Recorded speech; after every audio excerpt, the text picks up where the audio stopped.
Timagi ba? Present, sir. Napatingala agad si Emily nang marinig ang kanyang pangalan sa bayayos ng earpiece. Sanay na siya sa mga ganong klaseng assignment at ang isang ito ay walang pagkakaiba sa mga nakaraan niyang nahawakan. Get ready, Timagi ba? Bati ni Sir Anton, ang kanilang boss. Nakabarong ito at may suot itong earpiece tulad niya. Ikaw ang magiging security detail ng bago nating VIP client. VIP po? Gaano po ka VIP, sir? Artista po ba? Ka-level po ba ng congressman? Senador? Basta, VIP. At very private. Binuksan ng boss ang pinto ng conference room. Okay, Timagi ba? Meet your new assignment. Pagpasok niya sa kwarto ay parang biglang tumigil ang kanyang mundo. Sa gitna niyon, nakatayo ang lalaking ni sa panaginip ay hindi niya inisip na makikitang muli. Sa ilang sandali, nagkatinginan lang silang dalawa at kung hindi pa tumikim si Sir Anton, ay malilimutan niya kung saan siya naroon. Brian, sir. Seryoso niyang bati sabay tingin ng diretsyo sa kaharap. Good morning po. Emily, Timagi ba, sir? Trained, licensed, professional. Ems, Nanlaki ang mga mata nito. ikaw ang gabantay sa akin? Sir Fontelier. Lumapit si Sir Anton kay Brian at nakipagkamay. Ito po si Miss Emily Timagi ba? Siya po ang top-notch security. Hindi lang ng agency namin, kundi sa lahat ng security agency sa buong Luzon. Matapang, matalino, maliksi, at higit sa lahat maaasahan. Pinasadahan siya ng tingin ng binata mula ulo hanggang paa. Hindi naman sa panghuhusga, Ems. Miss Timagi ba? Pero, sigurado ka bang kaya mo kung... Teka, magkakilala kayo? Wow, edi mas okay pala. Sabay silang napailing ni Brian. Sir Anton, wala bang ibang opsyon? Ibang opsyon? Meron naman, Sir Fontelier. Pero tulad ng sinabi ko kanina, maaasahan si Miss Timagi ba? Siya ang pinakamagaling sa agency namin at... Sir, putol ni Ems. Ano po bang concern nyo? Na babae ako? At dahil babae ako, wala akong kakayahan na bantayan kayo at ipagtanggol kung sakali. Hindi naman sa ganun. Ang sabi ko nga... Dahil sa may nakaraan tayo. Napatingin sa kanya si Sir Anton. Teka, may nakaraan kayo? Yun, sir, ang point ko. Baka makaapekto sa trabaho niyang... Mr. Fontelier, trabaho lang. Walang personalan. Kliyente namin kayo. Assignment kita. Ganun lang. Okay. Hindi ko na paahabain ang introduction ninyo since magkakilala naman na pala kayo. At ayoko na makaistorbo sa Sir? Walang sir, Miss Timagi ba? Ikaw ang lead security. Alam mo na ang dapat mong gawin. I know you are professional enough to handle your new assignment. And, Mr. Fontelier, kahit anong mangyari, kailangan mong makinig sa bago mong security. Kahit sabihin niyang wag akong uminom ng kape. Tanong ni Brian kay Sir Anton na hindi tinatanggal ang tingin sa kanya. Yes, sir. Lalo na yun. Seryoso nitong sagot. Anyway, Miss Timagi ba? Iiwan ko na sa iyo si sir para sa briefing. Pero mabilis na itong lumabas at naiwan silang dalawa roon ni Brian. Naupo siya sa sofa, sumunod naman ang lalaki sa harap niya. So, seryoso siyang nakatingin sa hawak niyang bukas na folder. Now, simulan na natin. According to your file, na-fire ang dati mong security dahil hindi sumusunod sa protocol. Madali ring ma-pressure. Hindi consistent sa standard ng agency at maraming error sa surveillance logs. Kailan ka pa naging ganyan? Biglang tanong ni Brian na ikinagulat ni Ems. Tumaas ang isa niyang kilay. Ganyan? Security. 4 years ago. Diretso niyang sagot nang hindi tumitingin dito. I'm sorry pero ang hirap lang kasing, alam mo na. Girlfriend kita noon at dati, simpleng empleyado ka lang sa opisina. Tahimik, mahinhin. Pero ngayon, wow, ang galing mo na magsalita. Parang expert ka na talaga sa ganyang trabaho. Sir, ibang Emily na ang kaharap niyo ngayon. Kailangan niyong maintindihan na agency ang nag-assign sa akin sa inyo. Hindi ko po ito pinili. Naningkit ang kanyang mga mata. Una po sir, physical training, endurance, strength, reflex drills. Araw-araw, ngayon, Kaya kong tumakbo ng 5 kilometro habang may full gear. Ano pa? Pangalawa, threat assessment. Hindi mo basta-basta makakita ang banta kung hindi kinakatalog, inorganize, pinapredict. Ang mga VIP na tulad ninyo, sir, kailangan laging alert. Kailangan nakaplano lahat ng gagawin.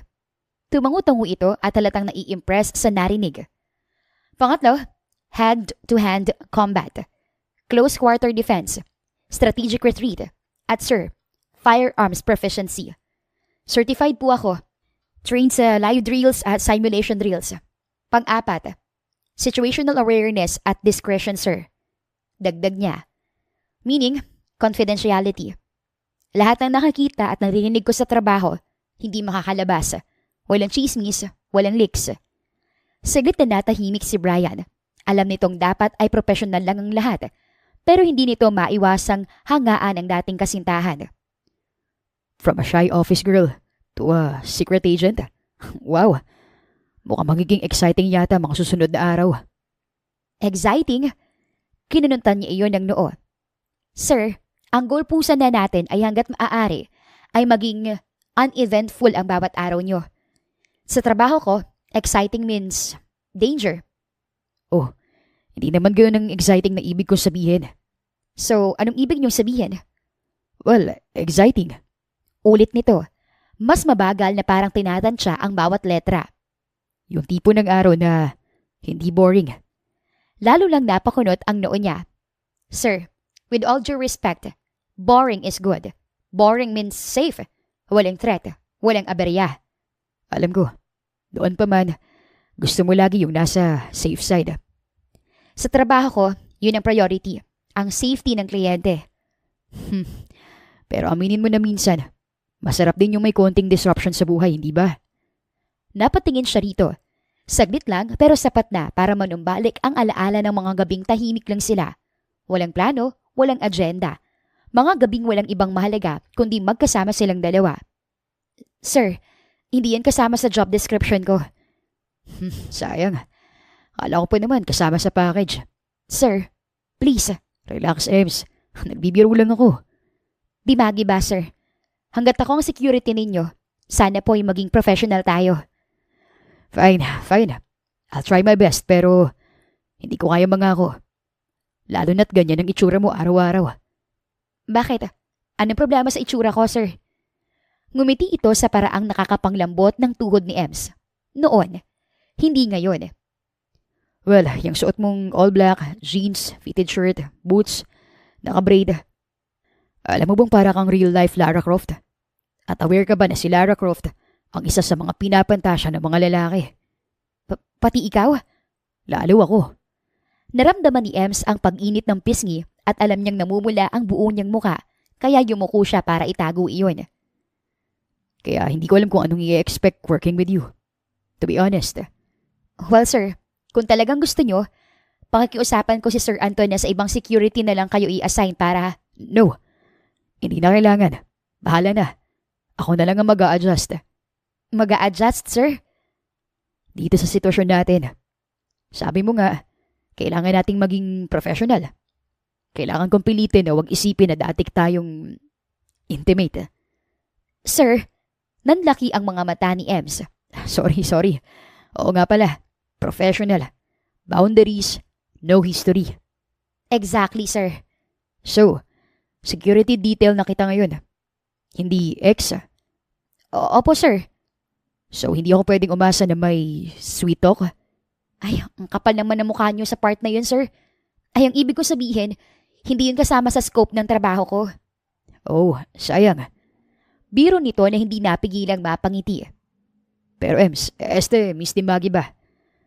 Kung sakaling bigla akong maalalang dati at madulas ako at mabanggit ang nakaraan, patatahimikin ko kayo, sir. Natawa ng malakas si Brian. Yan ang pinaka-romantic na threat na narinig ko. Kahit hindi gusto, kailangan masanay ni Ems sa ideya na siya ang personal detail ni Brian Fontellar, multi-billionaire. Ex. Teka lang, tama bang basa ko sa document? Tanong ni Brian pagbukas ng elevator sa penthouse. Dito ka talaga matutulog? Yes, sir. Protocol. 24/7. Dito? Sa loob ng penthouse? Yes, sir. Sumunod siya sa binata sa loob. Dala ang isang maleta. Hindi ba to awkward para sa'yo? Trabaho ko to, sir. Hindi mo sinagot ang tanong ko. Hindi ba to awkward? I mean, magkakasama tayo araw-araw. Gabi-gabi. Hindi ba, Sa inyo ba awkward? yung totoo? Oo. Lalo na't ganyan ka na. Hindi ka malang makatingin sa akin kapag kinakausap mo ko. Marahang nagtaas ng tingin si Ems.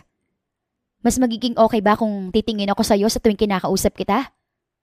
Walang kaemo-emosyong tanong niya. Kung ganun, noted, sir. Napailing si Brian. Ang sinasabi ko lang, pwede naman tayong maging normal. Hindi yung masyado kang seryoso. Na parang wala tayong past. Sir, kailangan pong ihiwalay ang trabaho sa personal na buhay. At yun ang kailangan nating gawin hanggat ako ang security niyo, sir. Grabe. Ang galing mo Pati ako, mapapaniwala mo na hindi naging tayo noon. Nagbaba siya ng tingin. Anyway, hasala ako matutulog. May CCTV naman sa hallway, sa entrance, exit, pati sa balcony. I can monitor everything through my tablet. Diyan ka matutulog? Kunot noong tanong ni Brian. Yes, sir. Diyan sa couch? Yes, sir. Emily. Hindi ka kasya sa couch. Kasya, sir. Mabilis niyang tugon. If ever, pwede naman ako sa sahig No.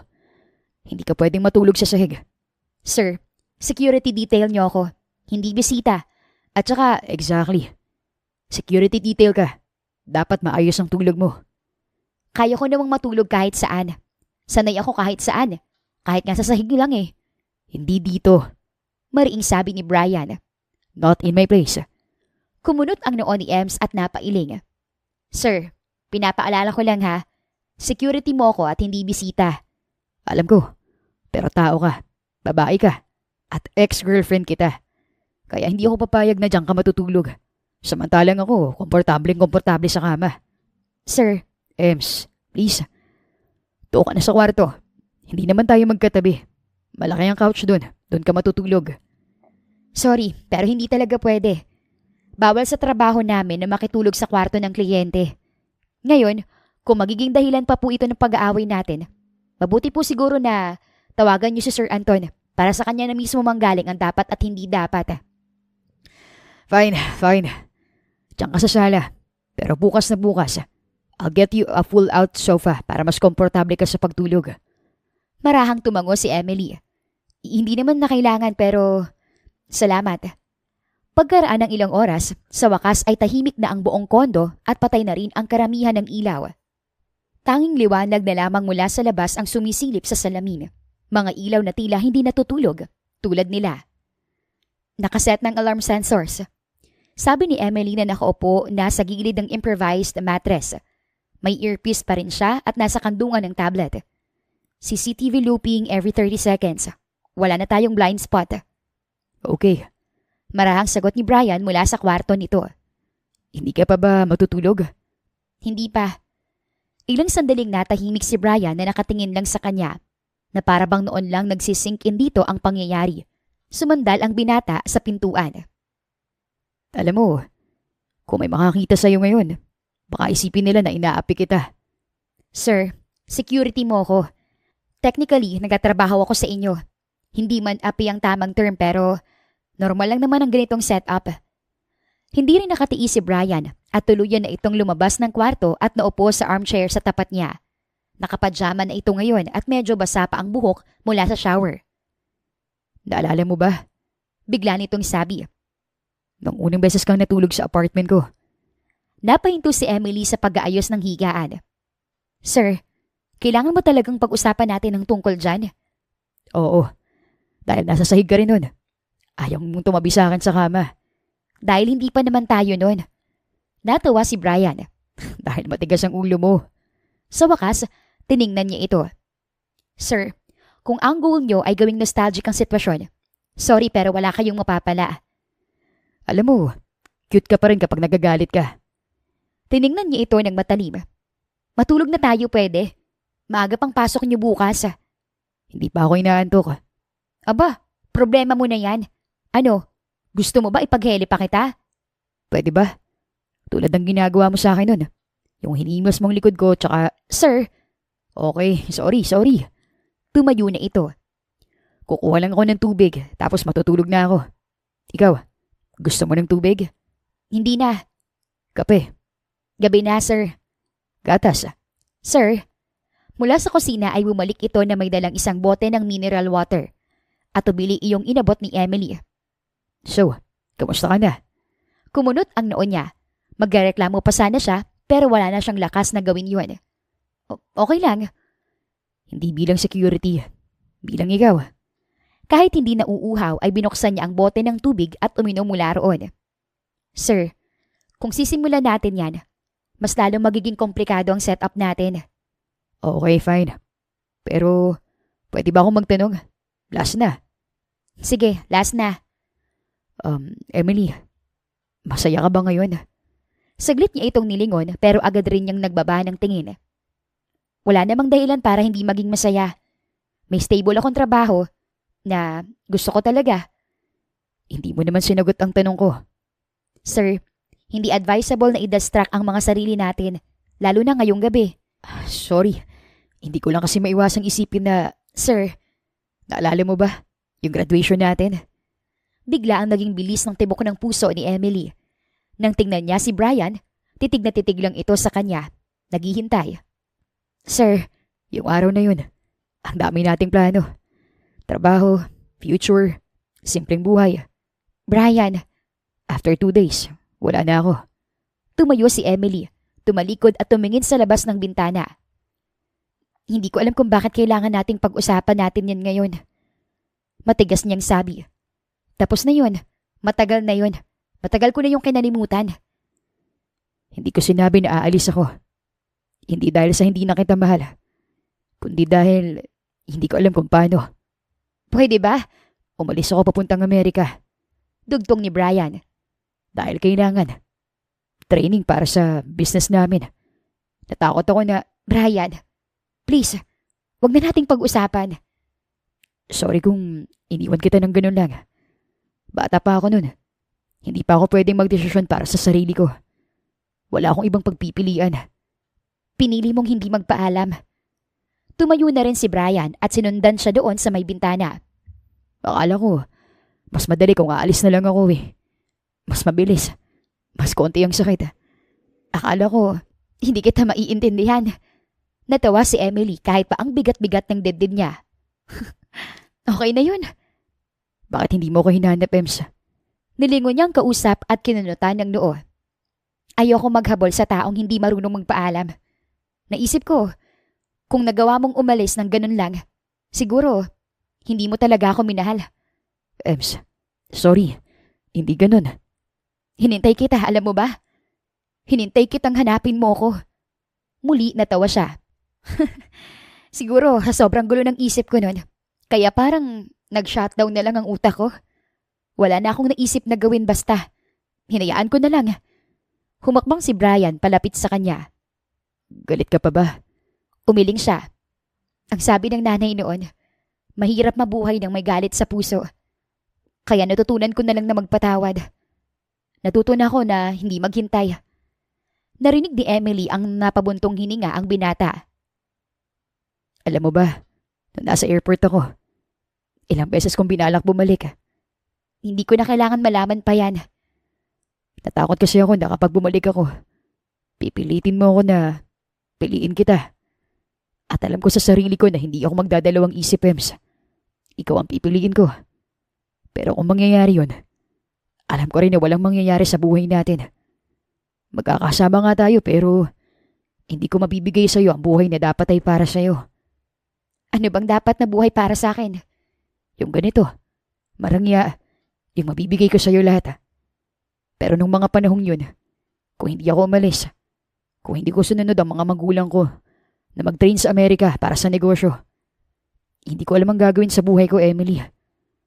Baka napariwara lang din ako. Hindi lang ako, kundi pati ikaw. Baka napabayaan kita. Tayo. Umiling siya. Wala akong ibang ginusunan kundi ang makasama ka, Brian. Wala akong pakialam kung maghirap tayo. Pero ako may pakialam. Hindi ko kakayaning makita ka na naghihirap dahil sa akin. Tumalikod na siya para itago ang namumuong luha. Naging selfish ka. Yun lang yun. Sinarili mo lahat. Pati ang problemang hindi pa naman nangyayari. Ems, sorry. Alam ko na yun ngayon. Saglit silang nagkatinginan, pero sapat na para maramdaman ang kanina pa nilang pinipigilan. So, same rules pa rin? Tanong ni Brian na pilit na nagpapakanormal at formal. Yes, sir. Walang late night talks, walang reminiscing. Walang what ifs? Walang what ifs. Right. Marahan itong tumango at naglakad na pabalik sa kwarto nito. Salamat nga pala. Saan? For being here. Trabaho ko to, sir. Hindi ko pinili. Hindi ko ginusto. Alam kong totoo pero parang ang sakit naman nun.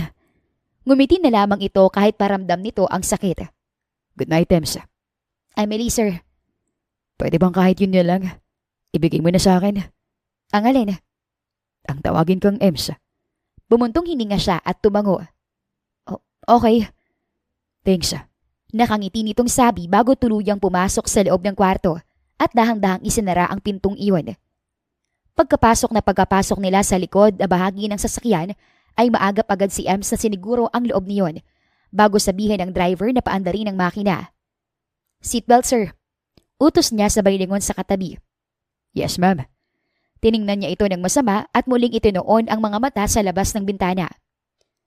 Sorry, officer. Napailing na lang siya. Sorry, joke lang. Sir, may tamang pagkakataon sa pagbibiro. Grabe naman. Bulong nito. Samantalang dati kahit corny yung joke, tumatawa ka ng malakas. Nasa gitna tayo ng trabaho, sir. Nang huminto ang sasakyan sa stoplight, ay eksaktong umilaw ang earpiece ni Brian. Bahagyang napakunot ang noon nito. May narinig akong static. Let me check. Agad na sabi ni Emily sabay lapit dito. Nakita niyang napapikit ang binata at napahigpit ng hininga. Huwag kang malikot, sir. Bulong pa niya habang nakatuon ang mata sa earpiece na inaayos. Ganito rin tayo noon, di ba? Biglang sabi ni Brian. Ganito tayo lagi ka-close. Pero hindi ganito ka-awkward. Napahinto si M sa ginagawa. Sir. Same perfume. Bulong nito. Yun pa rin paborito kong pabango. Ang gamit mo. Mabilis niyang binitawan ng earpiece na parabang napaso doon. Umatras siya agad at iniwas ang tingin sa binata. Oh, okay na ba? Okay na. Salamat. Alam mo, parang expert ka sa ganito, no? Sa ganitong trabaho, sir? Hindi. Sa pag-iwas. Professional lang, sir. Umiling si Brian at ngumiti. Tingnan natin. Tingnan natin? Anong ibig mo sabihin? Wala. Muli, tahimik na sa loob ng sasakyan. Tahimik din si Mang Ben, ang driver na madalas ay makwento tuwing nasa biyahe. Pero ng mga oras na iyon, seryoso ito na parabang nagte-take ng exam. Paglabas ng sasakyan mula sa tunnel, ay sumalubong sa kanila ang maliwanag ng ilaw ng kamay nilaan. Okay ka lang ba? Tanong ni Brian nang matagal siyang manahimik. Yes, sir. Nakatulog ka ba ng maayos kagabi? Yes, sir. Mahina niyang sagot sabay tingin dito. Napabuntong hininga ito. Hindi ka ganyang sumagot dati. Hindi naman ganitong sitwasyon natin dati. Kung sa bagay nga. Sandaling katahimikan. May dumaang motor. May bumusina sa malayo. Hindi ka ba nahihilo sa biyahe? Ilang sandali pa ay tanong ni Brian. Hindi na, sir. Mabuti naman. Dati kasi, di ba, wala pang 10 minuto. Sir, putol niya. Noon pa yon, nung college pa. Yeah. At ayaw na ayaw mo ang driving ko. Mabilis ka kasing masyadong magpaandar, sir. Well, nagbago na ako. Hindi ba, Mang Ben? Opo, sir. See, maybe next time, hayaan mo na ako mag-drive. Umiling lang siya. Okay, sir. Bigla niyang sabi habang nakatingin sa tablet. Itong schedule niyo po ngayon. 8:30 briefing with legal team. 10 a.m. client visit sa poblasyon. 12 noon lunch sa office. 1:30 site inspection. At 4 p.m. balik tayo sa office for debrief. Sumandal si Brian at tumingin sa kanya. Wow, parang ikaw ng boss ko ngayon, Ems. Napatigilan siya. Ramdam ang pag-iinit ng pisngi. Sir, trabaho ko pong siguraduhin na safe kayo sa lahat ng oras at pagkakataon. Alam mo ba kung gaano kaka-intimidating kapag seryoso? Nakakatakot. Hindi napigilan ni Emily na mapangiti. Ikaw, matatakot sa akin? Doon pa man. Takot na talaga ako sa UMs. Pero iba ngayon. I like it. Umiling na lang siya at tumahimik. Ayaw na niyang pansinin ang mga sinasabi nitong walang kinalaman sa trabaho, pero hindi niya maiwasang mapansin ang bawat galaw nito.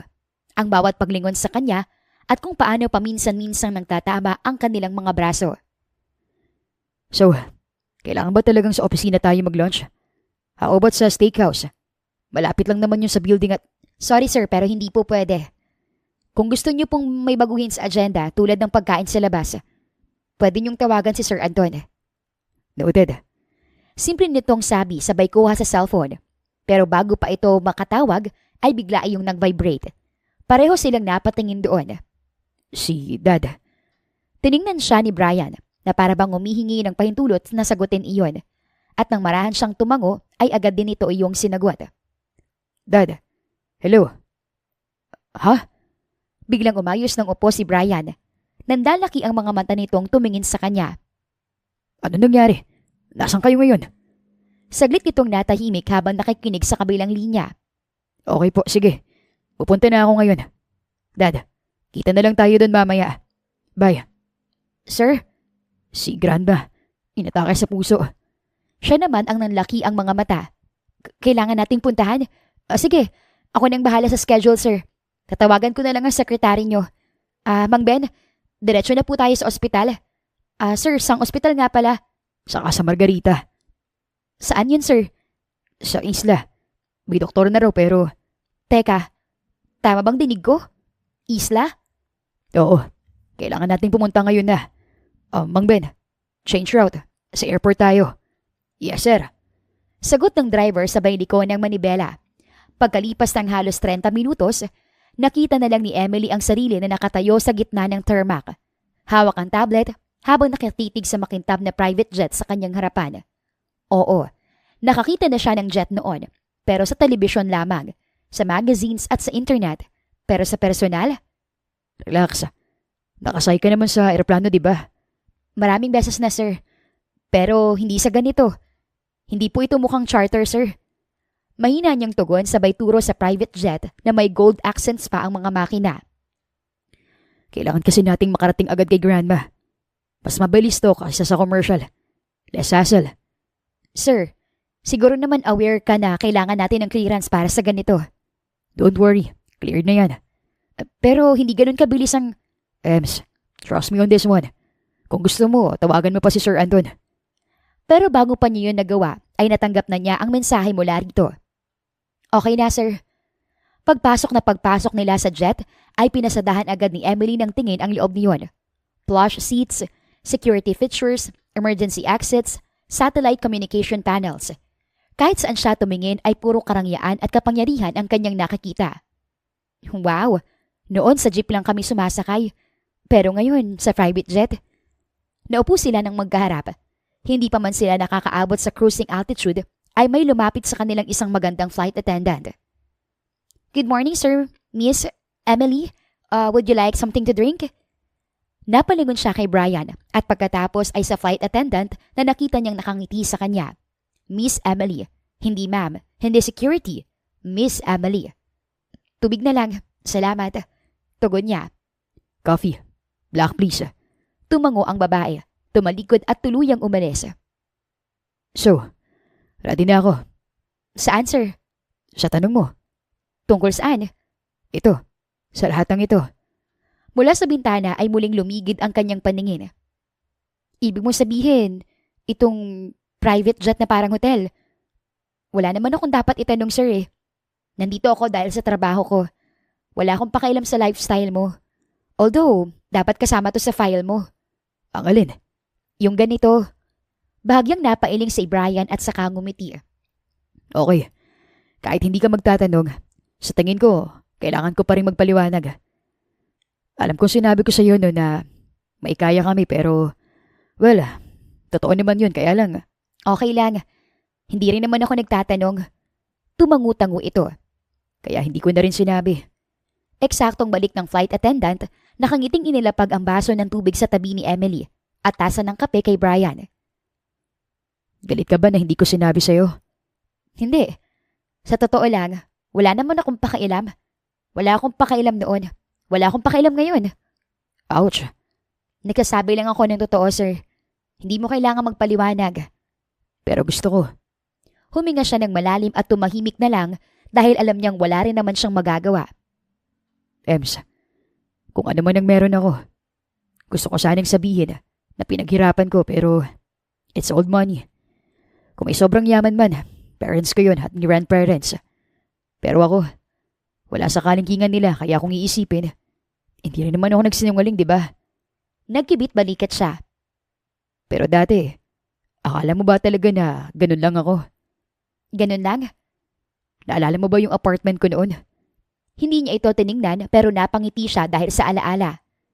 Yung may sirang gripo at laging amoy kape kahit walang kape. Yun nga. Ganun ang pagkakakilala ko sa'yo. Totoo naman lahat yun. Pero may ganito pala. Mahina niyang sabi sabay turo sa kabuuan ng Jed. Sorry talaga, Ems. Kung hindi ko sinabi sa'yo, natakot kasi ako eh. Saan? Na kapag nalaman mo, mag-iibang tingin mo sa akin. Paano? Brian, sir, matagal na tayong magkakilala. Dapat. Kaya nga, alam kong ayaw mo ng komplikasyon. Ayaw mo sa utang na loob. Ayaw mo ng pakaramdam na may agwat. Ang mahalaga lang naman sa akin nun, kung anong meron tayo. Kahit mga simpleng bagay lang. Tulad ng instant noodles at isaw sa kanto. At jeep pa uwi. Uy, minsan naman sinusundo kita ng motor. Na madalas sira. Natawa si Brian at napatingin sa kanya. Pero hindi mo ako iniwan.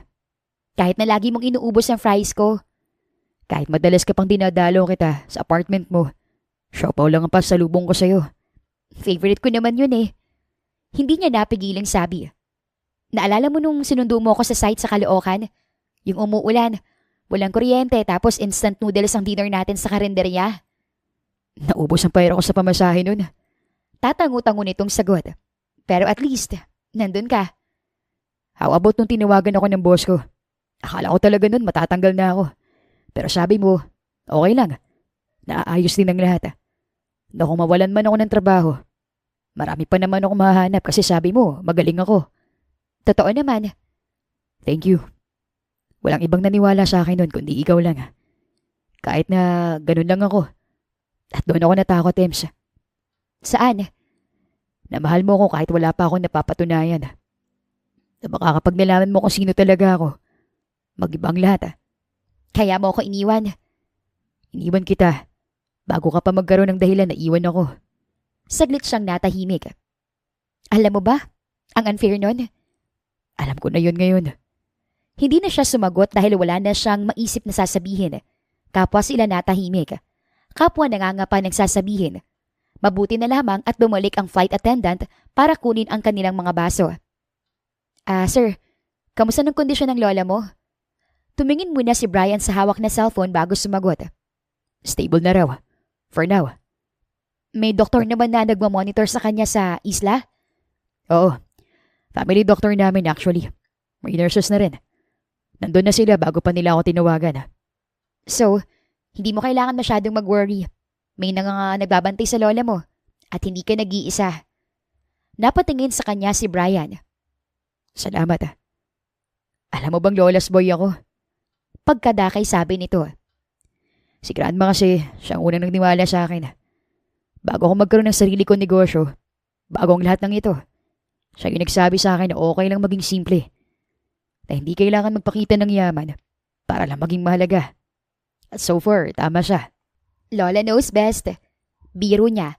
Inilapag niya ang tablet sa ibabaw ng mesa. Umayo siya ng upo at tumarap ng mabuti sa kausap.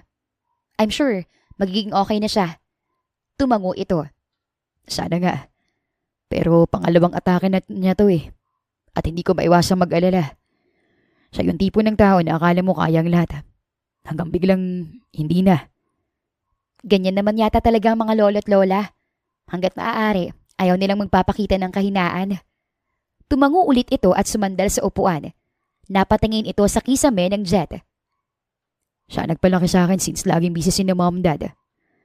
Laging si Lola ang kasama ko. Katid sundo sa school, paggawa ng homework, kahit sa mga kalokohan ko.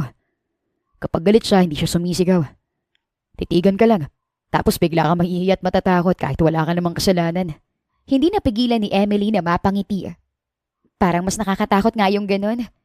Di ba? Pero matapang talaga yun eh. At nakakatakot talaga. Parang ikaw. Ako? Nakakatakot? Oo. Yung kahit walang sinasabi, alam mong galit. O kaya kahit walang sinasabi, alam mong okay lang kasi nandyan siya. Ganon ba ako nun? Ganun. Tsaka si grandma yung tipo ng tatawag sa'yo kahit sa oras ng gabi. Para lang itanong kung kumain ka na ba. Ganon din ang lola ko. Talaga? Oo. Kahit nasa labas na ako ng gate namin nun sa probinsya, ihahabol pa rin niya yung jacket ko para hindi raw ako lamigin. Natawa si Brian. Ganyan-ganyan si grandma.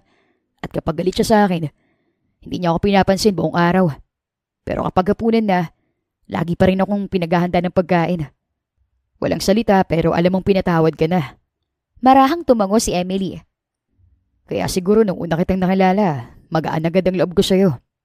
Ha? Tahimik ka, hindi madaldal. Bihirang magbigay ng compliment. Pero kapag kailangan kita, lagi ka nandyan. Parang si grandma. Teka, compliment ba yan? Oo naman. Highest compliment yun sa pamilya namin. Kahit itanong mo pa si dad. Nagkatinginan sila at napangiti sa isa't isa. Itong mga nakaraang linggo, lagi niya akong tinatawagan para lang itanong kung masaya pa ba ako. Anong sagot mo? Sabi ko, depende sa araw. Kapag may meetings sa mga makukulit na kliyente, paano ako magiging masaya? Pero sabi niya, as long as may kliyente, buhay ang negosyo kaya dapat masaya pa rin ako. May point naman siya. Lagi naman siyang may point. Natatawa nitong sabi. Alam mo ba kung anong sinabi niya tungkol sa'yo? Napalingon siya rito. Sa akin? Kilala niya ako? Alam niyang tungkol sa atin. Nagkwento ko sa kanya ng tungkol sa'yo. At alam mo ang sinabi niya tungkol sa'yo? Ano?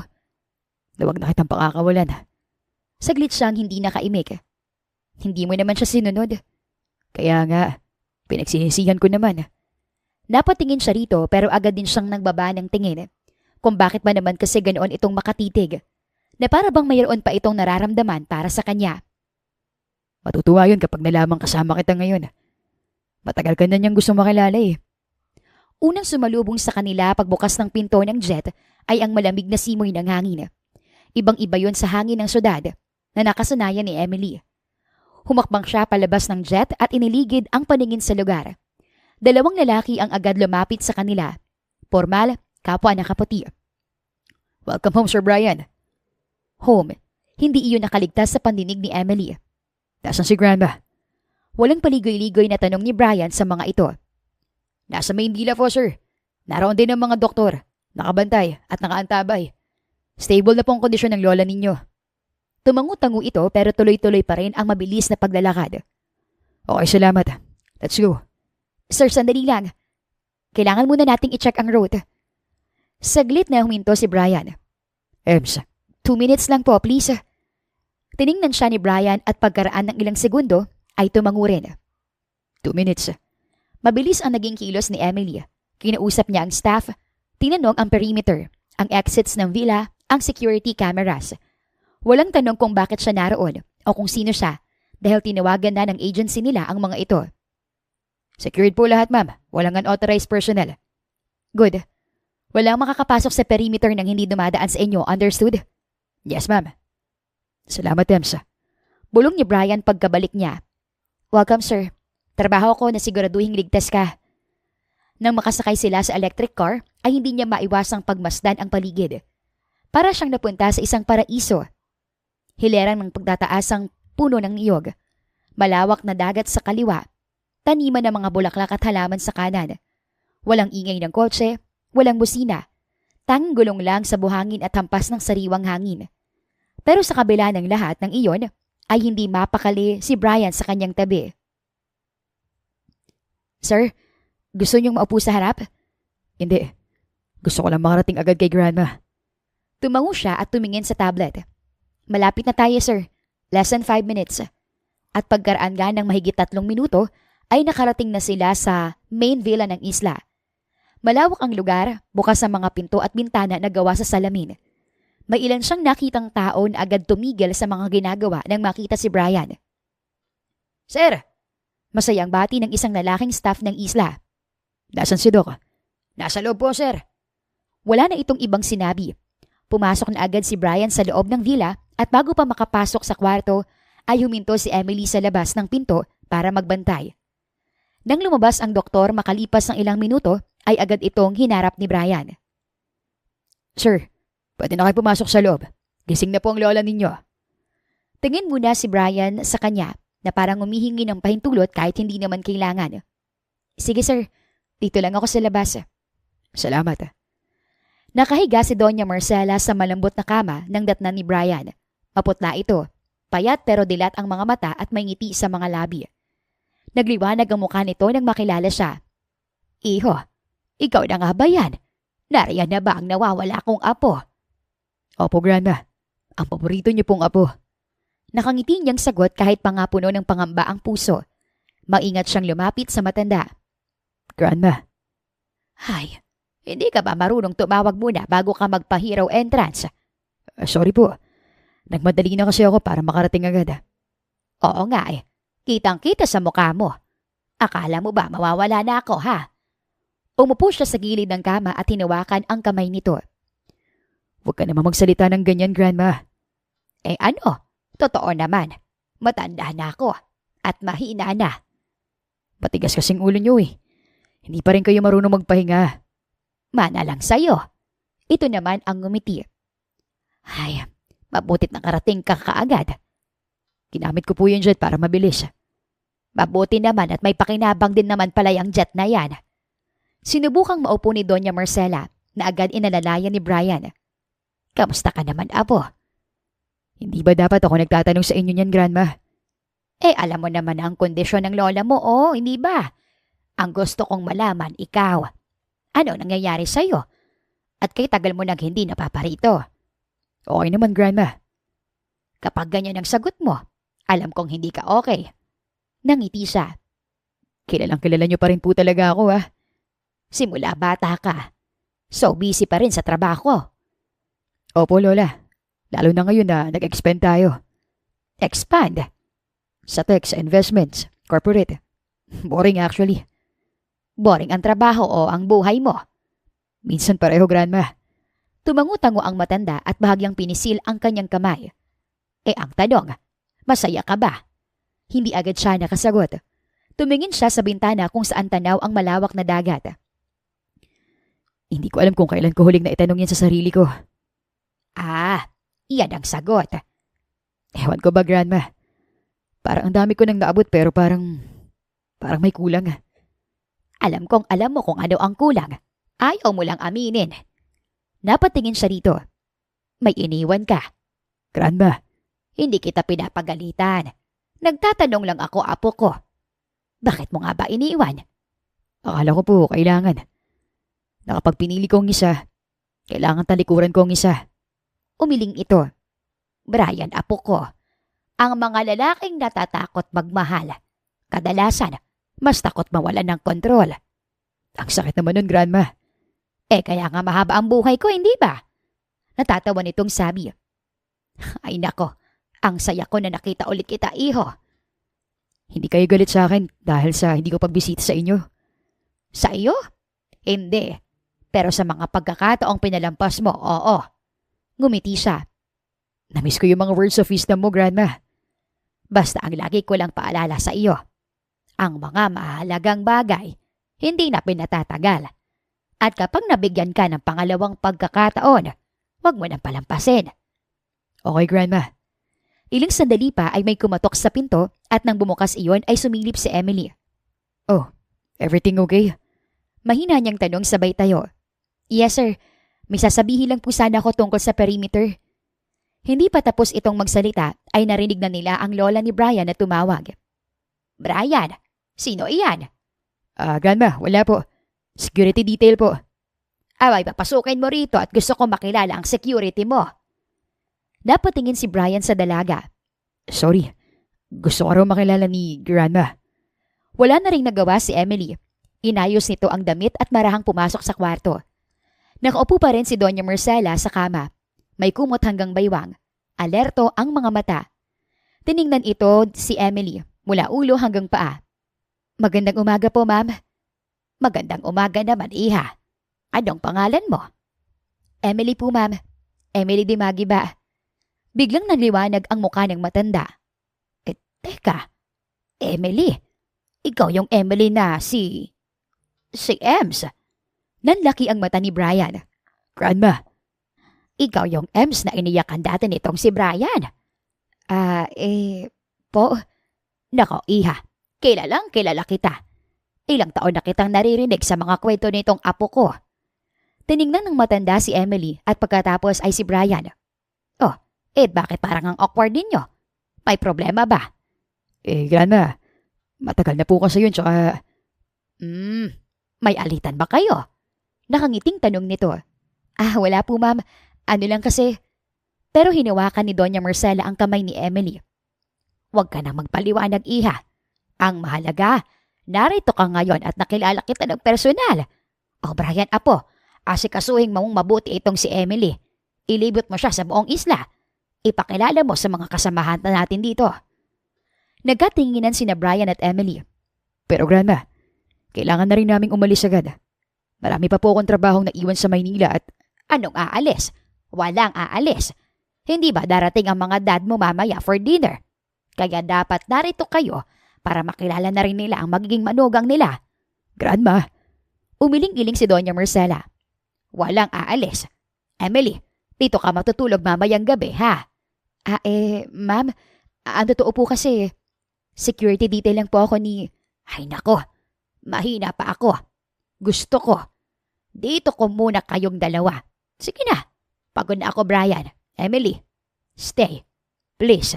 End of discussion. Ma'am, kasi po...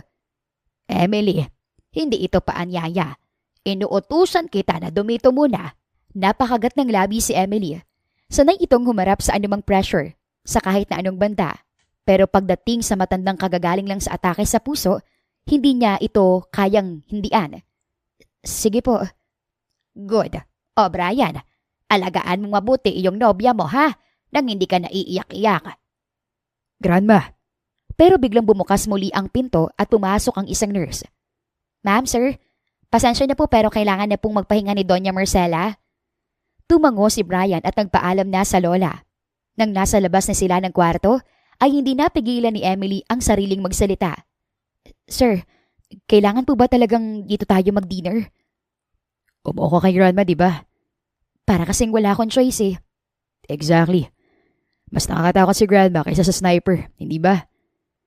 Hindi pa tuluyang nakakaalis sa sistema ni Emily ang pag-uusap nila ng lola ni Brian nang marinig nila ang malakas na ingay ng paparating na helicopter. Tumayo si Brian mula sa kinauupuan nila sa terrace at sinundan na lamang niya ito palabas. Narito na sila. Sabi nito sabay tingin sa kanya.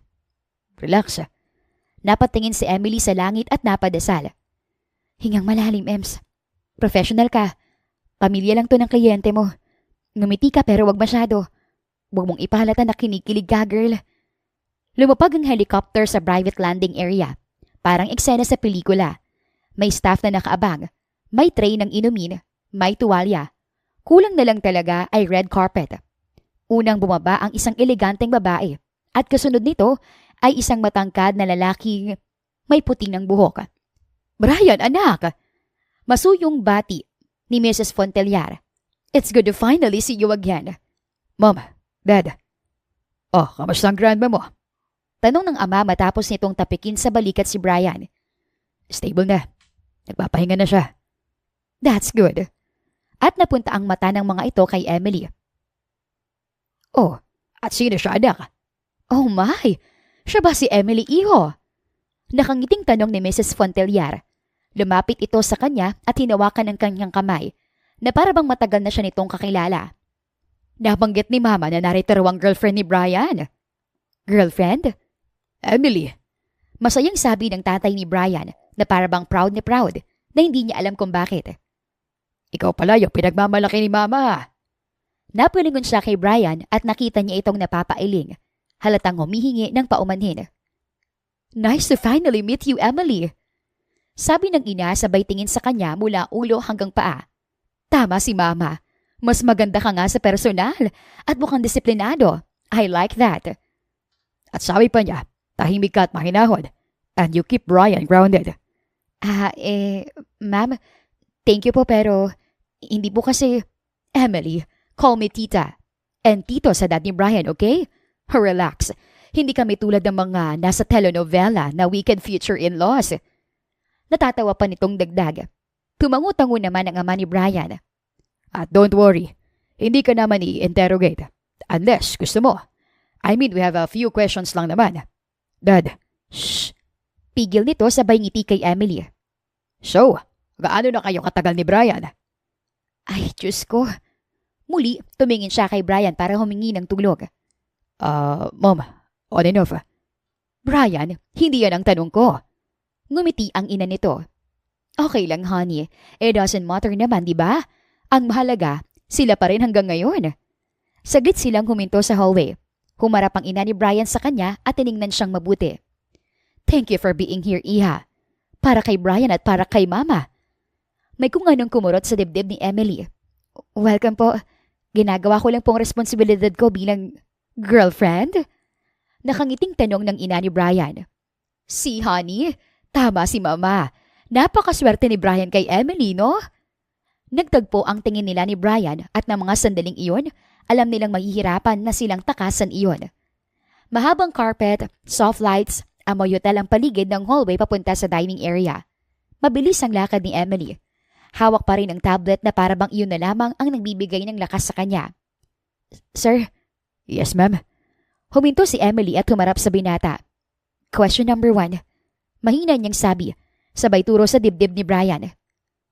Bakit ang alam ng buong pamilya mo ay girlfriend mo pa rin ako? Napapikit si Brian. Okay, wow. Walang paligoy-ligoy Number 2. Bakit parang ako pang may kasalanan kung itatama ko sila?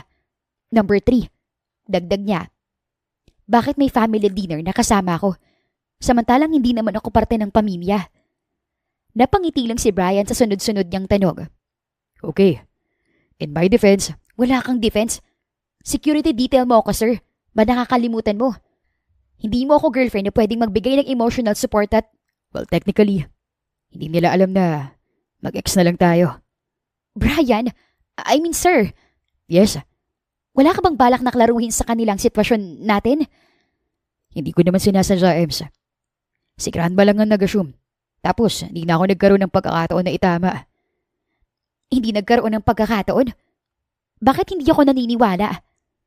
Sa tuwing susubukan ko, palagi niyang pinapaalala kung gaano ka kabuti sa akin.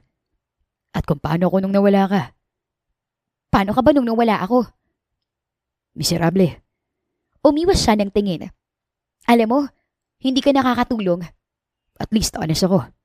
Sir, please, pagkatapos ng dinner na to, sabihin na natin sa kanilang totoo. Totoo na ano? Na security detail mo lang ako. Na mag-ex na tayo. Na hindi mo na ako girlfriend. Saglit na nag-isip si Brian bago tumugon. Fine. Sir Brian, Ma'am Emily. Sabi ng staff pagdating nila sa harap ng malaking pinto. May dala itong susi at inabot iyon kay Brian. Ito po ang susi sa kwarto nyo, sir, ma'am. Teka sandali, magkasama kami sa kwarto? Opo, ma'am. Pilya ang ngiting sabi ng staff at binuksan ng pinto. Oh my God! Bumungad sa kanila ang napakagandang kwarto. Na para bang mula sa isang magazine, malaki iyon pero iisa ang kama. May canopy pa, Diyos ko Lord. No. Bulong niya sabay lapit agad sa staff. Ate, nagkamali kaya yata ng bigay ng susi. Hindi kami dito. Yun po ang bilin ni Doña Marcela, ma'am. Brian, bulong niya. Ano to? Sorry, Ems. Napakamot sa ulo ang binata. Isang gabi lang naman. Isang gabi lang? Alam mo namang... Well, ang totoo kasi, may pinapasabi si Grandma. Ano yon? Inaasahan ka niya sa breakfast. Bukas. Bukas? Pero sir, hindi ako pwedeng magtagal hanggang bukas. Hindi rin ako pwedeng umalis agad-agad with Grandma's condition. Now, kung okay lang sa'yo, ipapatid na lang kita sa Manila ngayong gabi. Sir, ang trabaho ko ay bantayan ka 24/7. Mariin niyang sabi. So that settles it. Kung dito ka matutulog, dito ka rin matutulog ngayong gabi. Pero, May importante kasi akong kailangan gawin ngayong gabi. Nakapangako ko sa... Nakataas lang ang dalawang kilay ni Brian. Naghihintay. Okay. Napapikit na lang siya at napailing. May kailangan lang akong tawagan. Ngayon na? Oo, importante lang. Tumango ito. Okay, take your time. Naiwan sa veranda si Brian, na natiling nakasandal sa railings niyon. Tanging alon lang ang maririnig sa paligid. Banayad, paulit-ulit. Ulitin mo nga sinabi mo. Mababa ang boses niya para hindi marinig ni Numan. Nag-meeting ng board nang wala ka. Pero hindi nila pwedeng gawin yun. Nagawa na nila, boss. Emergency clause. Gusto talaga nilang ituloy ang acquisition. Humigpit ang hawak ni Brian sa telepono. Ilang beses ko na lang sinabihan na may anomalya ang deal na yun. Kaya nga nila minamadali, boss. Sinong leading? Yung uncle mo. Napapikit siya. As expected. Anong gusto nila? Ang pirma mo, boss. O at least daw, ang katahimikan mo. Wala silang makukuha sa akin kahit ano. Ingat, boss. Plano nilang palabasin na compliance issue. Kung hindi kayo susunod sa gusto nila, baka kayong paratangan na unstable. As usual. Natatawa pa niyang tugon. Anyway, send mo sa akin ang minutes of ng meeting. Kasama ang bawat document at bawat pirma. Naisend ko na sa email mo. Pero boss, may isa pa. Ano pa? Nagbanta sila na ipupull out nila ang funding mula sa island project. Pati sa community housing at medical wing. Lahat. Napatingin si Brian sa madilim na karagatan. Doon sa bandang kanan ang lupang tinutukoy nito. Pinangako, pinlano at pinirmahan na niya sa kanyang isip. Hindi nila kayang gawin yun. Boss, gagawin nila yun. Hindi man personal, leverage lang. Eh di subukan nila. Kapag nagtagumpay sila, boss, hindi lang ikaw ang apektado rito. Lahat ng daang-daang tao na umaasa sa'yo, mawawala ng trabaho. Ako nang bahalang umayos ng lahat. Pero nasa bakasyon ka pa, boss. Kung kinakailangan, bukas na bukas babalik na ako. Napansin niya si Emily na palapit kaya nagpaalam na siya sa kausap. Sige, tawagan mo ako kapag may update. Nilingon niya ito at nginitian. Okay ka lang, sir? Tumango siya. Tungkol sa trabaho as usual. Nilapitan niya ito at inabutan ng isang baso ng red wine. Tinanggap nito iyon pero hindi ininom. Gusto mong maglakad-lakad? Yaya niya. Sure. Mula sa balkonahe ng kwarto, ay bumaba sila at naglakad sila sa buhangina ng magkatabi. Ramdam na ramdam nila ang lamig ng hangin, maging ang amoy ng dagat. Grabe palang buhay mo ngayon, no? Kahit may emergency, kahit nasa malayo, hindi pa rin matakasan ng trabaho. Napangiti siya. Dahil kapag hinayaan ko, maraming maaapektuhan. Tulad ng? Projects, tiwala. Mga taong sa kumpanya umaasa.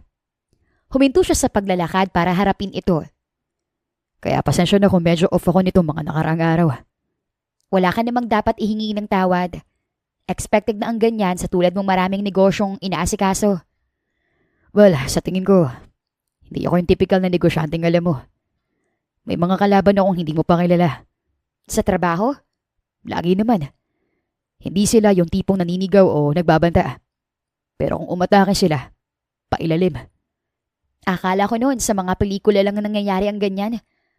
Pero mula nung naging security detail ako, may mga nakilala akong tulad mo na sobrang yaman. Pero sobrang dami ring kaaway. Ganto yata talaga.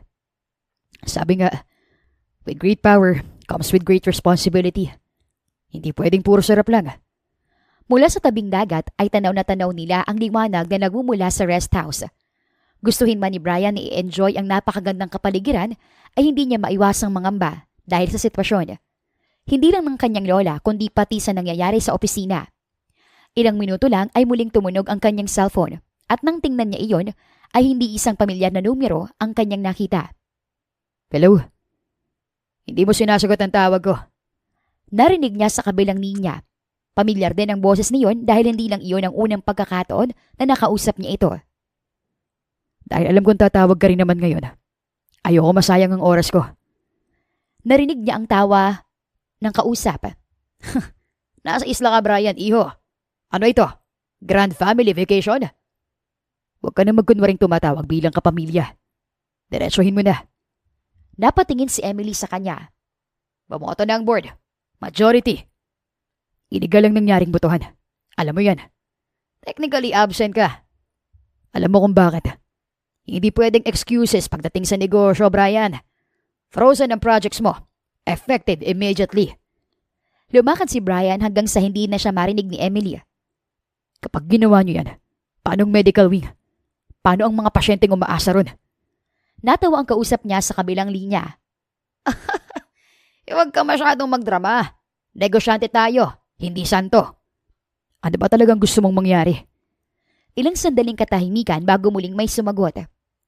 Step down. Kahit temporary lang. Hayaan mong iba muna ang mamuno sa kumpanya. Iba? Tulad nino? Tulad mo? Hindi pwede. Pag-isipan mong mabuti, Brian. Hindi ka kasing untouchable tulad ng iniisip mo. Hindi ko kailanman naiisip yan. Tatapusin na sana niya ang usapan nang muli itong magsalita. Mag-iingat ka, iho. Remember, accidents happen. Ayaw naman nating madamay ang iba nating kapamilya dahil lang dito. Pinagbabantaan mo ba ako? Ikaw ang nagsabi niyan, hindi ako. Sige, tatawag na lang uli ako. Tahimik silang lumakad pabalik sa loob ng bahay. Masyadong tahimik ang kapaligiran na tila hindi normal. Brian, halata sa boses ni Emily ang pag-aalala. Medyo narinig ko, sir. Winawarningan ka. Sino sila? Mga tao na ayaw maging talunan. May threat ba sa isla? Wala naman. Sa ngayon. Pero kapag nag-uumpisa silang magsalita ng ganyan, nagiging unpredictable na naman ang mga susunod nilang kilos. Kailangan nating mas maging maingat. Emily, hindi na lang ako ang target nila kapag nagkataon. Tumango ito. Sisimulan ko ng additional security protocols. Mas lalawakan natin ang perimeter ng isla. Magkasagawa rin tayo ng background check sa lahat ng staff. Salamat. Tatawag ako sa opisina. I want eyes everywhere. Nang makabalik sila sa bahay ay agad nang naging alerto ang mga bantay. Ramdam ni Emily na may kakaiba ng gabing iyon. Hindi si Brian, hindi ang security. Sanay na siyang makaramdam at mapag-aralan na niya ang naging sensitibo sa lahat ng bagay. Lalo na sa ganoong pagkakataon. At ng mga oras na iyon, alam ni Emily na may parating na panganib. Habang paraot pa rito si Emily sa balkonahe, ay biglang tumunog ang kanyang radyo. Possible unauthorized entry, ma'am. Papunta po sa South Cove. Iniligid agad ni Emily ang paningin. Copy. Ano yun? Narinig niyang tanong ni Brian habang papalapit ito sa kanya. Maliit na bangka. Walang ID. Pwedeng scouts. Walang ibang scout sa area kundi yung sa atin lang. Nasabihan ko ng island security. Hindi pa mo nagtatagal ay may narinig silang mahinang yabag sa kanilang likuran. Nilingon iyon ni Emily at nakita sa sulok ang isang anino. Magandang gabi. Maagap niyang hinawakan ng baril na nakasukbit sa kanyang bewang. Sino ka? At anong ginagawa mo rito? Walang tugon. Tanging tunog lang ng kutsilyo ang narinig niya. Masyadong mabilis, masyadong malapit. Nang sumugod ang lalaki ay mabilis niyang hinuli ang pulso nito. At pinilipit iyon hanggang sa matumba ito sa semento. Ems, atras! Pero sa halip na umatras ay humakbang siya sa harap ni Brian. Bumalik ka na sa loob, Brian. Kaya ko to. Pero may isa pang lalaking tumakbo sa kinatatayuan ni Brian. Bago pa ito makalapit ay agad itong sinunggaban ni Emily at isinalya sa gilid. Dahilan para hindi tamaan si Brian ng hawak nitong kutsilyo. Brian, okay ka lang ba? Hindi na iyon naituloy ni Emily dahil sa malakas na tunog ng baril ang umalingaw-ngaw sa paligid. At ang sumunod ay naramdaman niya na may mainit na tumama sa kanyang braso. Mahapdi iyon sa simula at ilang sandali pa ay tila may likidong tumulo mula roon. Ems, okay lang ako. Mahina niyang tugon sabay sapo sa nadaplis ang braso. Mabilis siyang dinaluhan ni Brian nang tuluyang mapaupo sa sahig. Hindi ka okay. Tinamaan ka ng bala, Ems. Dapis lang to. Malayo sa bituka. Mabuti na lang at hindi profesional ang mga umatake sa kanila. Pero ganun pa man, hindi lang iisa ang kanilang kalaban at lahat ay may dalang armas. Mabilis na rumesponde ang mga security, kaya mabilis ring nahuli ang mga iyon. Interrogate them. Alisto niyang utos sa mga kasamahan. E-check niyo kung may iba pang bangka. Baka marami pa sila. Hindi ko alam na ganito sila kaduming kalaban. Sabi ni Brian nang makaalis na ang lahat. Ini-intimidate ka nila. Tinatakot. Tiningnan siya nito at nang mapansin ng dugo sa kanyang manggas, ay mabilis pero marahan niya itong itinaas. Kailangan mong madala sa ospital. Wala to. Sabi ko nga, daplis lang. Anong wala? Muntik ka nang mamatay, Ems. Muntik ka nang... Pero walang nangyari sa akin. Napailing si Brian. Ganyan ka ba talaga? Masyadong matigas ang ulo. Matapang. Handang iligtas ang kahit na sino. Kahit kapalit ang buhay mo. Hindi ka naman kahit sino lang. Hindi na ituloy ni Brian ang paghakbang at hindi nito napigilang mapangiti. Tinakot mo ako. Akala ko, mawawala ka na. Grabe ang takot ko, Ems. Brian, alam kong hindi naging maganda ang nakaraan natin. Pero nung nakita kita kanina, kung paano mo ako protektahan, bigla ko naalala kung bakit kita minahal. At kung bakit mahal pa rin kita hanggang ngayon. Ramdam ni Emily ang pagkirot ng tama ng bala. Mas lalong dumaloy ang dugo mula roon, lalo na nung subukan niyang tumayo. Parang wrong timing ang pagiging romantic mo, Mr. Fontellar. Natawa ito. Yeah, sorry. Kinaumagahan, bago mag-almusal, ay lumabas muna si Emily sa balkonahe ng kwarto at sinarado ng bahagya ang sliding door. Huminga siya ng malalim bago binuksan ng cellphone at tawagan ang anak. Ilang beses rin iyong nag-ring bago may sumagot. Mommy! Masayang sagot ng isang batang lalaki. Kulot ang buhok nito at may suot na birthday crown. Hi, baby. Akala ko po uuwi ka kagabi. Pasensya na anak ha, hindi nakawi ang mommy. Biglang nawala ang magandang ngiti ng bata. Pero sabi mo po, kahit sandali lang uuwi ka. Alam ko, promise ko yun. Pero kasi, may emergency eh. Alam mo naman ang work ni mommy, di ba baby? Opo. Pero nag-order na ako ng food para sa inyo ni na Lola dyan ha. Yung favorite mo, pepperoni pizza na may extra cheese. May fries din tsaka ice cream. Wow! Talaga po? Oo, maya-maya darating na yun ha. Yehey! Sigaw ng bata na muling nanumbalik ang ngiti. Nasaan po ikaw ngayon? Nasa island si mommy. Kailangan ko kasing samahan si client dito eh. Ang layo kasi anak. Alam mo bang sumakay pa kami ng jet para makapunta rito? Lalong lumaki ang ngiti ng bata. Wow! Jet, mommy? Parang sa movies? Oo. Napangiti na rin siya. Gusto ko rin pong sumakay doon. Sige baby, someday ha, sasakay tayo. Talaga, mommy? At bago pa makasagot si Emily, ay narinig niyang bumukas ang pinto ng balkonahe. Nakita niya si Brian na kunot ang noo na nakatingin sa kanya at sa kausap niya sa cellphone. Ems, may anak ka? Hindi makapaniwalang tanong ni Brian. Nakatitig lang ito nang malapitan sa screen ng cellphone niya kung saan kitang-kita ang nakangiting batang si Benjamin. Ilang taon na siya? 8 years old, Emily. Anong pangalan niya? Hello po. My name is Benjamin po. Benjamin Dimagiba po. Ikaw po bang boss ni mommy ko? Benjamin. Napatingin si Brian sa kanya. Brian, ako ba ang tatay niya? Mahina nitong tanong para hindi marinig ng bata. Yumuko lang siya at marahang umiling. I'm sorry. Bakit hindi mo sinabi, Emily?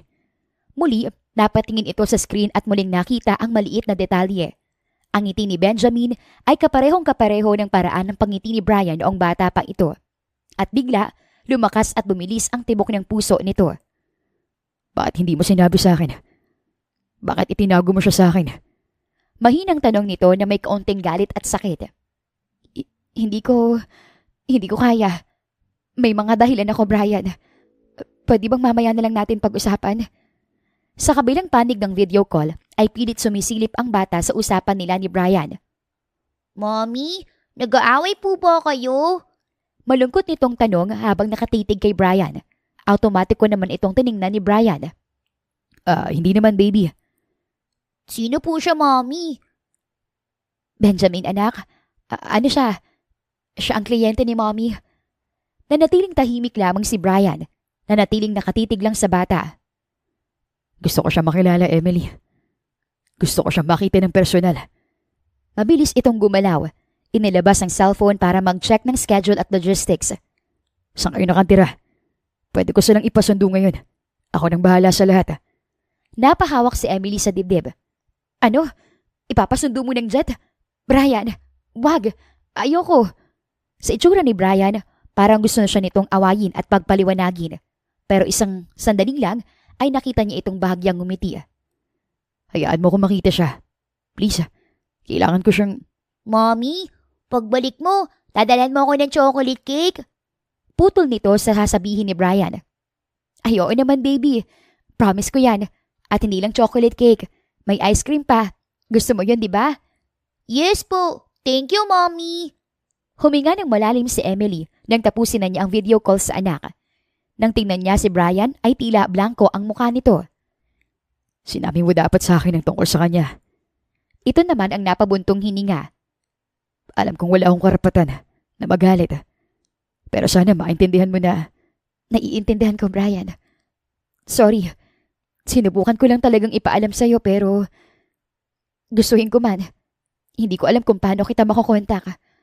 At nung umalis ka, nung iniwan mo ko, pakiramdam ko nun na wala ka ng pakialam sa akin. I'm sorry, Yems. Sobrang pinagsisisihan ko na yun. Lalo na ngayon. Ilang sandali silang natahimik.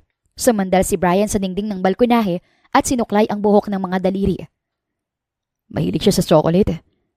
Oo, mana sa'yo. Nakangiting sagot ni Emily, kahit pa nga may kirot iyon sa dibdib. Hindi ba lagi kang may baong chocolate noon? Kahit nagtitipid ka, pwedeng hindi ka bibili ng favorite mong chocolate. Naalala mo pa pala. Napatingin sa kanya si Brian at bahagyang lumapit sa kinatatayuan niya. Totoo pala yung lukso ng dugo, no? Nung nakita ko siya kanina, parang may naramdaman akong kakaiba. Hindi ko maintindihan pero parang biglang kumabog ang dibdib ko. Ganyan din ako nung pinanganak ko siya. Grabe yung takot na nararamdaman ko nun pero nung inabot na siya sa akin ng nurse, nawala lahat ng takot ko at alinlangan. Ngumiti si Brian. Nangingilid ang luha sa mga mata. Mukha siyang mabait. Mabait siyang bata. Pero syempre minsan, may katigasan din ang ulo. Mana rin sa akin. Nagkatinginan sila at nagkangitian. Hindi ako galit sa'yo, Ems. Siguro, tampo, oo. Kasi parang pinagkait mo sa akin yung karapatan kong maging ama. Hindi ko sinasadya, Brian. Gusto ko lang protektahan si Benjamin. Kanino? Sa akin? Sa lahat. Umiling si Brian. Well, honestly, siguro kung ako nasa kalagayan mo, ganun din ang gagawin ko. And I thank you for what you have done to him. Napataas ng tingin si Emily. Hindi niya yun inaasahan mula sa kausap. Hindi ko alam kung anong dapat rule ko.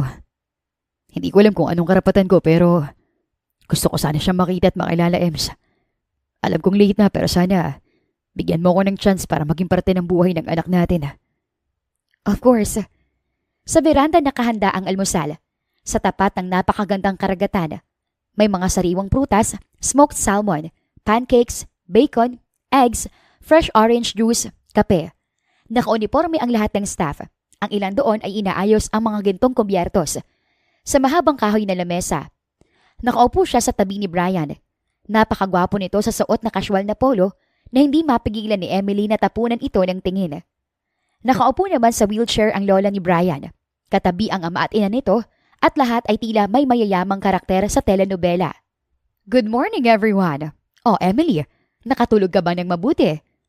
Good morning po, tita. Opo, salamat po. Nako, maraming salamat, Brian, Iho, at Emily. At napagbigyan niyo ang hiling ko na dito kayo mag-almusal ngayon. Masayang simula ng matanda.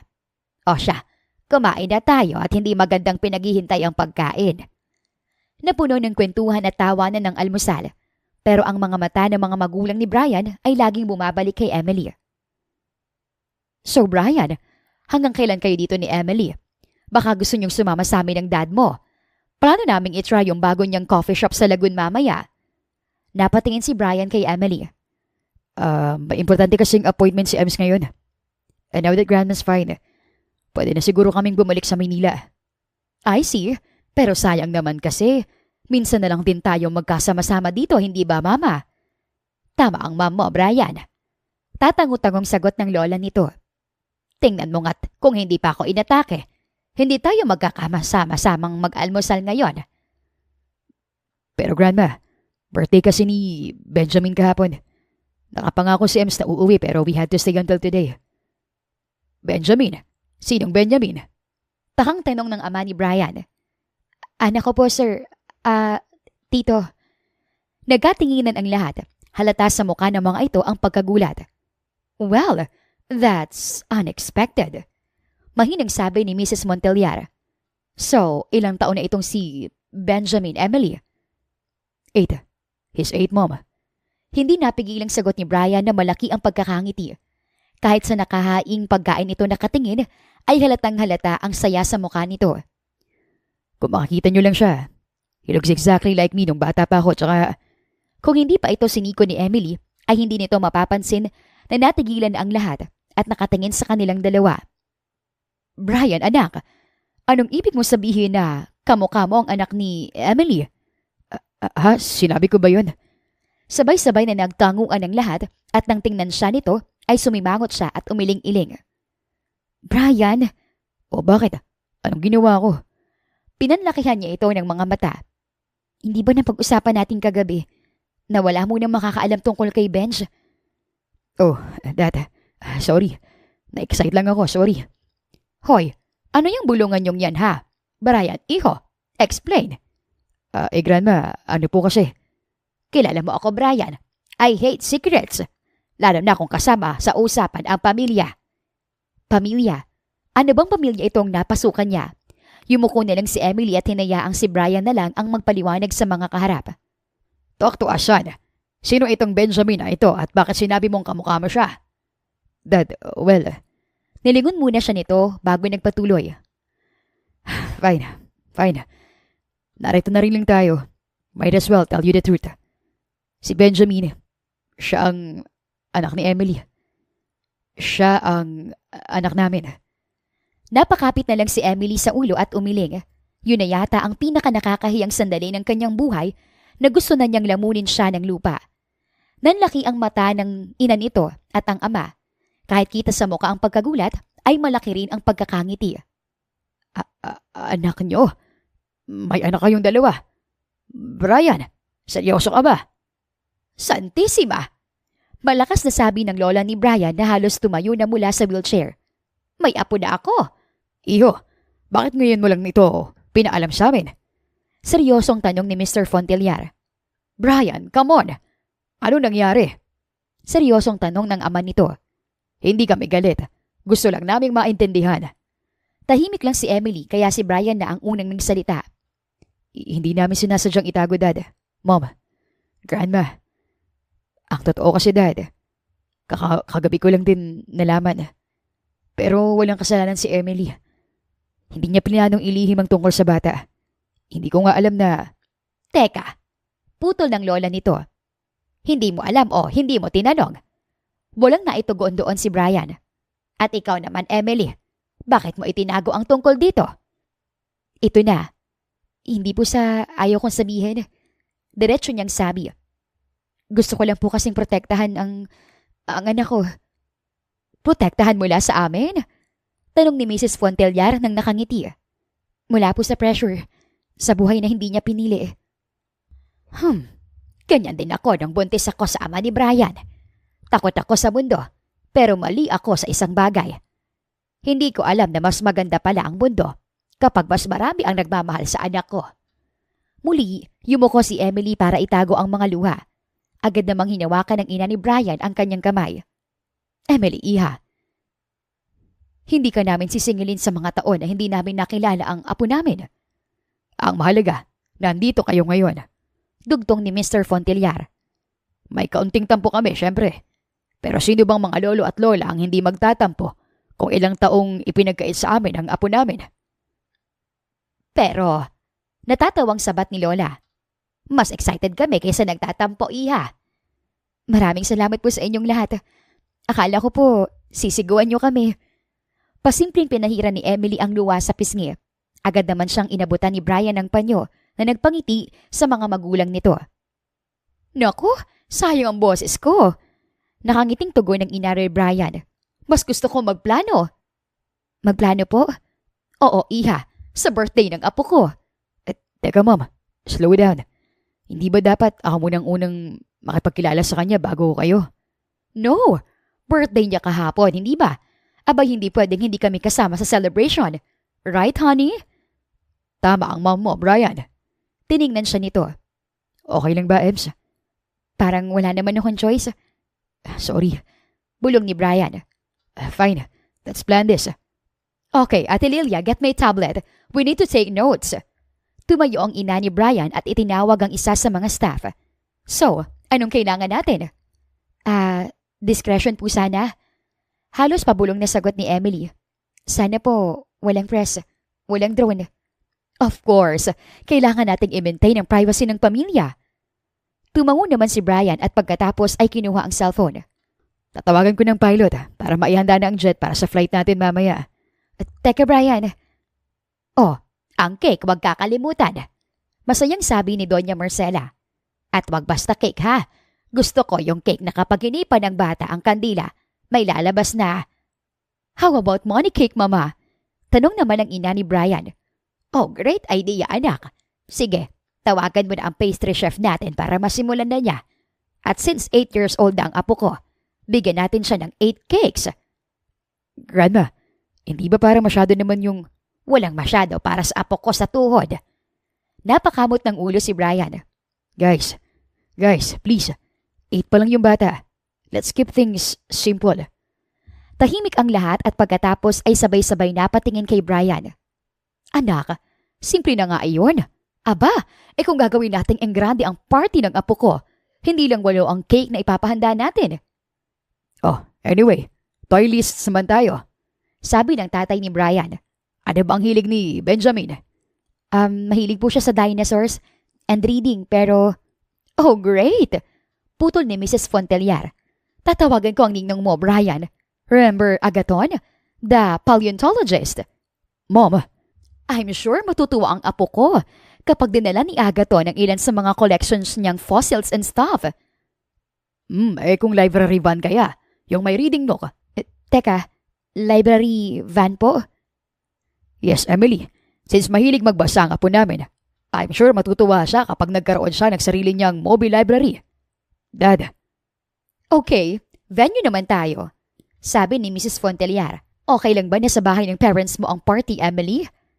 Opo, pero maliit lang pong bakura namin. Hindi problema yon. Tayo-tayo lang naman, right? Tayo ang mag-a-adjust. Walang malakas na music. Walang fireworks.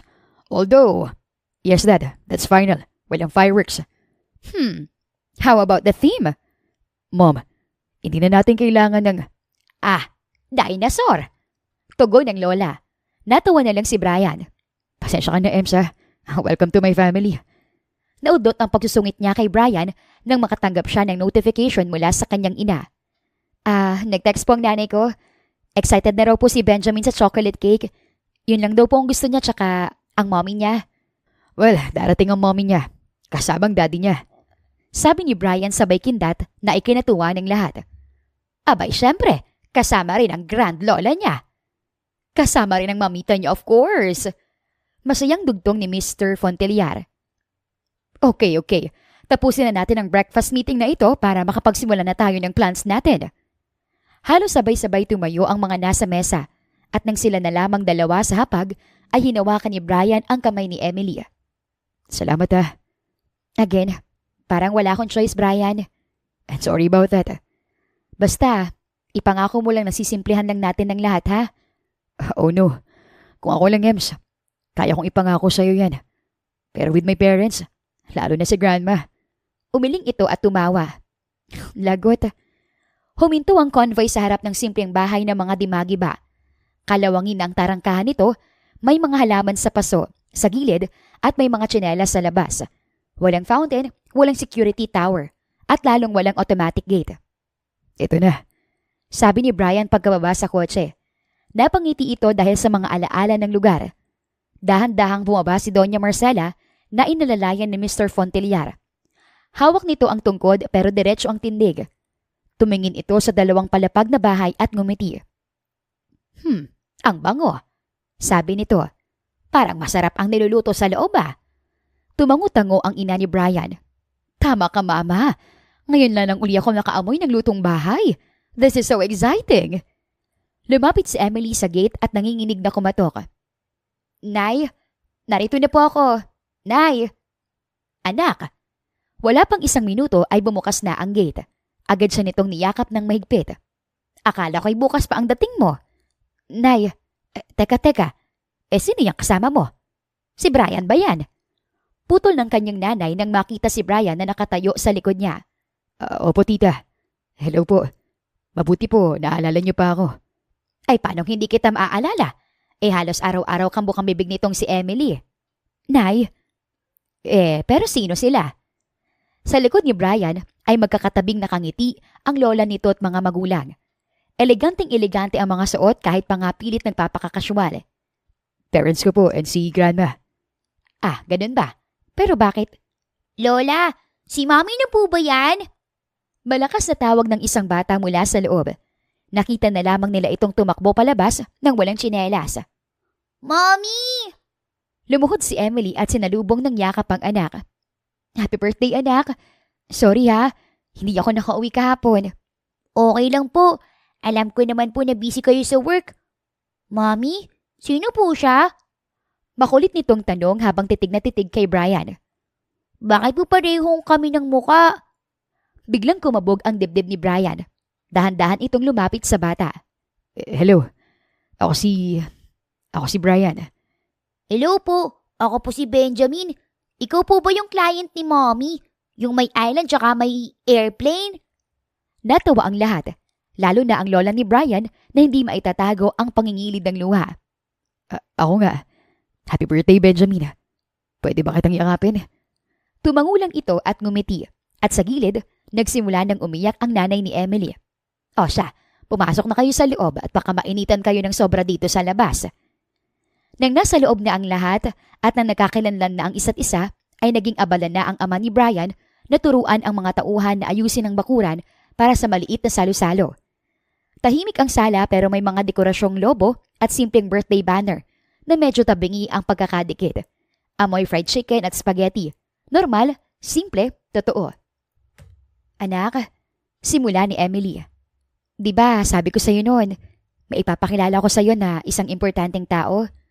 Opo, siya po ba yung importanteng tao, Mommy? Napatingin ito kay Brian at napakunot ang noo. Oo, anak. Siya ang... Daddy ko? Lumapit si Brian. Lumuhod din at maraang hinawakan ang kamay ng bata.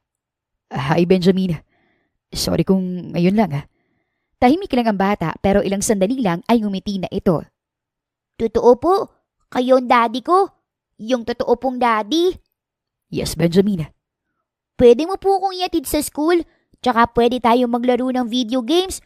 Di kasi marunong si Mommy. Sure. Maglalaro tayo ng video games. Yay! Benjamin, may itatanong sana ako sa'yo. Ano po yun? May kinuha itong isang maliit na kahon sa bulsa at binuksan iyon. Sa loob ay isang maliit na relo, custom made at may nakaukit sa likod na, "For my first adventure body." Napasinghap si Emily at nagkatinginan naman ang mga magulang niya at ang lola at mga magulang ni Brian. Benjamin. Nanginginig ang boses na simula nito. Marami akong kayang ibigay sa'yo, anak. Trip sa iba't lugar, eroplano, mga isla. Pwede ka mag-aral sa kahit anong eskwelahang gusto mo. Science camps, space camps. May dinosaur po ba? Well, hahanap tayo. Pero higit sa lahat, gusto kitang samahan sa lahat. Sa paggawa ng projects mo sa school, sa homework mo, sa educational tours, at lalo na sa mga darating mo pang birthdays. So, tatanggapin mo ba ako bilang daddy mo? Hindi nakapagsalita si Emily. Nanatiling tahimik si Benjamin na para bang pinag-iisipang mabuti ang narinig. Hindi na po kayo mawawala. Hindi na. Kahit po busy kayo. Promise. Nakangiti nitong sagot. Dito na po kayo titira. Tumingin muna si Brian sa kanya. Depende sa mami mo, Benjamin. Kung okay lang sa kanya na dito ako tumira, no problem sa akin. Mommy, pwede bang dito tumira si Daddy? Anak, pag-uusapan muna natin yan ha. Pero Mommy, di ba dapat ang Mommy at Daddy nakatira sa iisang house? Napatingin sa kanya ang lahat na para bang isang malaking kasalanan na salangutin ang katanungan ng bata. Oo nga, pero may sariling bahay kasi ang daddy mo. Kung dito siya titira, sayang naman yung house niya, di ba? Tumangu-tangu lang ang anak nila pero hindi nagpatinag si Brian. Benjamin, paano kung sa bahay ko na lang kayo tumira? Papayag ka ba? Saan po ang bahay niyo? Medyo malayo dito pero Sasakay po tayo ng airplane? Natawa si Brian. hindi naman, pero magkukotse tayo. Malaki po ang bahay mo, Daddy. Malaki? Sakto na sa atin yun. May swimming pool, may... May swimming pool? Mami, may swimming pool ang bahay ni Daddy. Doon na tayo tumira, Mami. Natawa ang lahat at napailing naman si Emily. Ilang sandali pa ay sinimulan na nila ang munti pero magarbong birthday party ni Benjamin doon sa bakuran. Emily, Tawag ni Brian nang makita siya nitong nag-iisa sa ilalim ng puno habang pinapanood ang anak na makipagkwentuhan sa mga magulang ni Brian. alam mo kung ano na-realize ko ngayong araw? May mga bagay pala na hindi kayang bilhin ng pera. Tulad ng oras, ng trust, ng mga sandali tulad nito. Ano na naman to, Brian? Natatawa niyang tanong nang mapansing seryosong-seryoso ang mukha nito. Sa halip na sumagot ay may kinuha itong isang maliit na kahon sa bulsa. Kaya kitang ipasyal sa kahit saan man sa mundo. Kaya ko mag-produce ng private concerts para sa'yo. Kaya kitang patayuan ng luxury houses. Kahit saan mo gusto. Kaya kitang bilhan ng mga yate, helicopters, at higit sa lahat. Tumigil ito sandali at mas lumapit sa kanya. Kaya kong ibigay sa'yo ang oras ko. Ang puso, my loyalty, my everything. Brian, teka. Ems, gusto kong maging ama kay Benjamin. At asawa sa'yo. Be my wife, Ems. Marry me. Hoy, teka. Ano to? Tiningnan niya ito ng mabuti. Hindi makapaniwala. Nanlaki na lamang ang kanyang mga mata nang tuluyan na itong lumuhod sa harap niya. Binuksan nito ang hawak na kahon at sa loob niyon, hindi ang inaasahang singsing ni Emily, kundi isang keycard. Brian, usually singsing ang binibigay kapag nagpa-propose. Pero, keycard? Sa susunod na yung singsing, Ems. I can buy you every ring in the world. But this opens literally everything I have. Private islands, yacht, jet, hotels, even my bank accounts. Pero hindi worth anything kung wala ka sa tabi ko. This is mine. And I'm giving it to you, Ems. Everything I am. So, will you marry me? Huminga ng malalim si Emily. Tuloy-tuloy ang tulo ng kanyang luha, pero wala na siyang pakialam. Yes, Brian. Yes. Tumayo si Brian at niyakap siya ng mahigpit. Noon, isa-isa nang lumapit ang kapamilya, nagpapalakpakan. Tumakbo naman si Benjamin at hinalikan silang dalawa ni Brian. Lahat ng ipinangako ko sa iyo ay tutuparin ko simula ngayong araw. Mahal na mahal kita, Ems. Noon at hanggang ngayon. Mahal na mahal din kita, Brian. Hindi nagbago. At syempre, pangako na mamahalin ko ang anak natin. Tulad ng pagmamahal ko sa'yo. Sa araw na iyon, sa simpleng bahay ni Emily, na ngayon ay puno ng pagmamahal at mga pangako, ang dalawang magkaibang mundo ay tuluyang nagtagpo. Hindi lamang kay Benjamin, kundi pati sa kanila ni Brian. Mula sa mga naglalakihang salaming bintana ng penthouse ni Brian, ay kitang-kita ang napakagandang tanawin ng lungsod sa ibaba. Abala ang anak nilang si Benjamin sa paggawa ng dinosaur-themed puzzle na samantalang maganang kumakain naman sina Emily at si Grandma ng umagahan habang nagkakwentuhan. Mommy, pwede ko pong subukan to? Tanong ni Benjamin, hawak ang mini drone na regalo ng lolo. Okay, baby. Pero mag-iingat ha? Opo, Mommy. Han, tingnan mo to. Humigop muna ng kape si Brian bago umupo sa tabi niya. Tiningnan ni Emily ang inabot nitong brown envelope na may nakasulat na pangalan niya. Nasa loob niyon ng isang opisyal na dokumento, ang titulo ng security agency na dati niyang pinagtatrabahuhan. Oh my, Brian, anong ibig sabihin nito? Surprise. Simpleng tugon nito habang nakangiti. Alam ko miss na miss mo na ang trabaho mo. Mahigit 1 taon na rin, di ba? Oo nga, pero ang gusto ko lang naman maging security detail uli. Hindi ang maging may-ari ng mismong security agency. Brian, sabihin na lang natin na bonus na lang na ikaw ang may-ari. I mean, ayaw mo ba nun? Pagkakaroon ka ng sarili mong security team. Teka, seryoso ba to?